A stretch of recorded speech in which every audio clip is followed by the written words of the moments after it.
அஸ்ஸலாமு அலைக்கும் வரஹ்மத்துல்லாஹி வபரகாத்துஹு.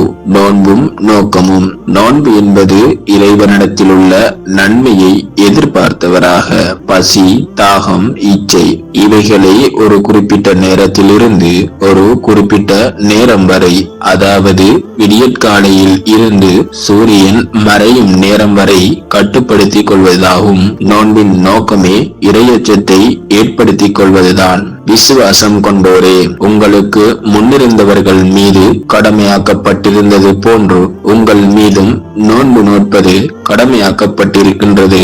அதனால் நீங்கள் உள்ளச்சம் பெற்று பயபக்தி உடையவர்களாகலாம். திருக்குர்ஆன் 2வது அத்தியாயம் 183வது வசனம். இறைவனுக்கு பயந்து அவன் ஏவியவைகளை செய்தும் தடை செய்தவைகளை தவிர்த்தும் பொறுப்புணர்வோடு நடப்பதுதான் இறையச்சமாகும்.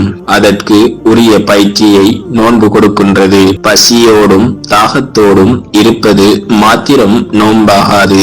இவைகளை கட்டுப்படுத்துவது போல் மற்ற எல்லா பாவங்களையும் கட்டுப்படுத்திக் கொள்ள வேண்டும். யார் கெட்ட பேச்சுகளையும் கெட்ட செயல்களையும் விட்டுவிடவில்லையோ அவர் உணவை விடுவதிலும் குடிப்பை விடுவதிலும் இறைவனுக்கு எந்த தேவையும் இல்லை என நபி ஸல்லல்லாஹு அலைஹி வஸல்லம் அவர்கள் கூறினார்கள்.